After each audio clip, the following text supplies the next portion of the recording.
چاری کہیں روز سے دم توڑ رہی ہے، ڈر ہے خبر بند میرے منہ سے نکل جائے، تقدیر تو مبرم نظر آتی ہے ولیکن پیران کلیسا کی دعا ہے کہ نکل جائے۔ تو پہلی بات میری ختم ہوئی، عالمی نظام خلافت دنیا کی تقدیر مبرم ہے، ہو کر رہے گی، اس میں کسی صاحب ایمان کو کوئی شک، کوئی شبہ، کوئی ریب نہیں ہونا۔ البتہ اس کا ہم دوسرا پہلو کیا ہے، اس کا آغاز کہاں سے ہوا؟ پہلی بات تو یہ ہمارے بعض لوگوں کے ذہنوں میں، سادہ دل لوگ وہ سمجھتے ہیں کہ پوری دنیا میں ایک ہی دفعہ آ جانی چاہیے، یہ کوئی علاقائی خلافت نہیں ہو سکتی، خلافت تو عالمی ہوتی ہے۔ ان سے میں کہتا ہوں عالمی خلافت کب تھی جناب؟ یہ تو نہ خلافت راشدہ میں عالمی تھی، کیا ہندوستان شامل تھا اس میں؟ کیا چین شامل تھا؟ کیا یورپ شامل تھا؟ اور پھر جو خلافت کے نام سے جو ملوکیت چلی ہے وہ بھی صرف دور بنو امیہ میں کہہ سکتے ہیں کہ وہ پورا عالم اسلام کم سے کم اس کے تحت تھا۔ بعد میں خلافت عباس، بنو عباس میں اور فاطمیین کی خلافت میں اور آل عثمان جو ہیں آٹومان ٹرکس کی خلافت میں ٹکڑے تھے، اس سے بخرے تھے، کوئی مانتا تھا کوئی نہیں مانتا تھا۔ اور سب سے بڑی بات یہ ہے اگر ایک دم پوری دنیا پر خلافت قائم ہو سکتی تو حضور کے دست مبارک سے ہوتی، لیکن نہیں ہوئی۔ نتیجہ کیا نکلا؟ ایک ملک میں حضور نے قائم کر دیا، جزیرہ نما عرب، یہاں خلافت قائم ہو گئی، حضور خلیفہ۔ اس کے بعد آپ کے خلفائے راشدین نے پھر اس کو وصول کیا، شرقاً غرباً شمالاً، 3 کالمز نکلے ہیں فوجوں کے، صحابہ کرام کے 3 کالمز، ایک ایسٹ ورڈ، ایک ویسٹ ورڈ، ایک نارتھ ورڈ۔ ایک عراق کو فتح کرتے ہوئے ایران میں پہنچ گیا، خراسان تک چلا گیا۔ ایک شام کو فتح کرتے ہوئے اور پھر سینائی پیننسولا سے ہو کر افریقہ میں داخل ہوا اور اٹلانٹک تک۔ تیسرا سیدھا شمال میں گیا، لیکن یہ زیادہ دور نہیں جا سکتا تھا، کوکیشین ماؤنٹینز تھا، کوہ قاف، اس زمانے میں تو یہ یوں سمجھیے کہ امپیسیبل تھا، کوہ قاف، زیادہ وہاں زیادہ۔ اب بھی یہ ہوگا کسی ایک جگہ سے شروع ہوگا پھر پھیلے گا، اس کے سوا کوئی چارہ کار ہے ہی۔ اگر ہر جگہ پوری دنیا میں ایک ہی وقت میں ہو سکتا تو حضور کے دست مبارک سے ہوتا صلی اللہ علیہ وسلم۔ اب وہ نقطہ کون سا ہوگا، نقطہ آغاز کون سا ہوگا؟ اس میں پہلی بات تو میں نے کہا جو شک کرے گا اس کا پھر ایمان مشکوک ہے، ہوگا لازماً ہوگا، گلوبل ہوگا، پوری دنیا میں ہوگا۔ کہاں سے شروع ہوگا اس میں آپ اختلاف کر سکتے ہیں، لیکن مجھے تو 2 حدیثیں تو ملی ہیں جن سے یہ اندازہ ہوتا ہے کہ یہ اس مشرقی خطے سے ہوگا، عرب کے مشرق کی جانب کسی ملک سے، کسی خطے سے۔ وہ حدیثیں بھی اب آپ پڑھ لیجیے۔ پھر میں کہہ رہا ہوں یہ خزانہ ہے جو ہم نے آپ کی خدمت میں پیش کیا، کاش کہ آپ اس کی قدر کر سکیں، یہ حدیثیں آپ کو ازبر ہو جائیں، یاد ہو جائیں، لوح قلب پر نقش ہو۔ ہندوستان اور خراسان یعنی موجودہ افغانستان کا ذکر ابن ماجہ کی روایت ہے، عن عبداللہ ابن الحارث رضی اللہ تعالی عنہ قال رسول اللہ صلی اللہ علیہ وسلم یخرج ناس من المشرق یغطئون للمہدی یعنی سلطانہ، دونوں طرح سے پڑھ سکتے ہیں۔ حضرت عبداللہ ابن حارث فرماتے ہیں رضی اللہ تعالی عنہ کہ حضور نے ارشاد فرمایا مشرق کی طرف سے وہ فوجیں نکلیں گی، لوگ آئیں گے جو عرب میں مہدی کی حکومت قائم کریں۔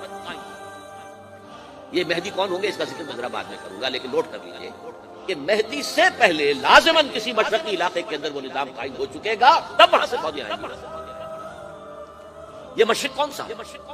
عرب کے مشرق میں آپ چلیے، ایران بھی آ جائے گا، افغانستان بھی ہے، پاکستان بھی، اور اگر اسے اور توسیع دیں تو ہندوستان بھی ہے۔ یہ ہے عرب کا مشرق، اس سے فوجیں جائیں۔ اس کا کیا مطلب ہے کہ اس میں سے کسی جگہ پر نظام خلافت پہلے قائم ہو جائے گا تاکہ وہاں سے فوجیں جائیں گی جو جزیرہ نما عرب میں حضرت مہدی کی حکومت کو قائم کرے۔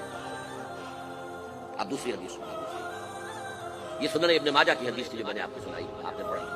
دوسری عن ابی ہریرہ رضی اللہ تعالی عنہ، یہ ترمذی شریف کی روایت ہے، قال قال رسول اللہ صلی اللہ علیہ وسلم یخرج من خراسان رايات سود لا يردها شيء حتى تنصب بإيلیا، خراسان کے علاقے سے سیاہ جھنڈے لے کر فوجیں آئیں گی، ان کا رخ کوئی موڑ نہیں سکے گا، ان کو پیچھے پھیر نہیں سکیں گے کوئی بھی، یہاں تک کہ وہ یروشلم میں جا کر جھنڈے نصب کریں۔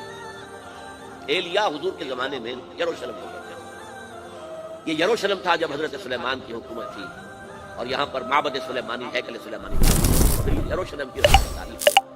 یہاں تک کہ 70 عیسوی میں جب ٹائٹس رومی جنرل نے اس کو گرایا، ختم کیا، سیکنڈ ٹیمپل گرا دیا، اور یہاں سے یہودیوں کو کہا نکل جاؤ، یہاں سے کوئی یہودی باقی نہیں رہا، بالکل تہو بالا برباد کر دیا۔ اس کے کوئی 150 سال بعد ایڈریان رومن ایمپرر ہیڈریان، اس نے پھر دوبارہ آباد کیا اسے 150 سال تک یہ بالکل بنجر اور بالکل غیر آباد رہا۔ اب ہیڈریان نے جب آباد کیا تو اس کا نام ایلیا رکھا، اب یروشلم نام نہیں ہے۔ تو حضور کے زمانے میں پھر اس کا نام ایلیا رکھا، اور اب اس سے کیا معلوم ہو رہا ہے کہ یہ یروشلم مسلمانوں کے قبضے سے اس وقت نکلا، ایک دفعہ پہلے نکلا تھا، سن 1099 عیسوی میں مسلمانوں کے ہاتھ سے نکلا، کروسیڈرز عیسائیوں نے آ کر اس کو قبضے میں کیا، لاکھوں مسلمانوں کو مارا قتل کیا۔ اس کو 1187 عیسوی میں واپس لیا ہے، کس نے لیا ہے؟ صلاح الدین ایوبی کرد۔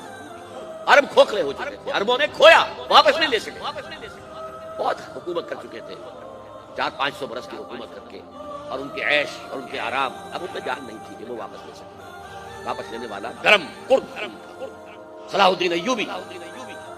تو گویا کہ اب آپ سمجھئے کہ 88 برس تک عیسائیوں کا قبضہ رہا یروشلم۔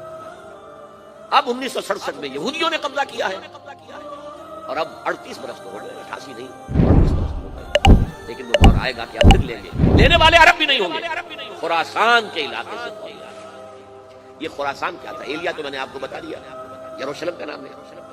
خراسان اس زمانے میں ایک بہت بڑے ملک کو کہتے ہیں، کچھ حصہ پاکستان کا بھی اس میں شامل ہے، کچھ حصہ ایران کا بھی ہے۔ ایران کے اس حصے کو اب بھی خراسان کہتے ہیں، وہ ایک صوبہ ہے، خراسان ایک صوبہ ہے ایران کا، چھوٹا سا۔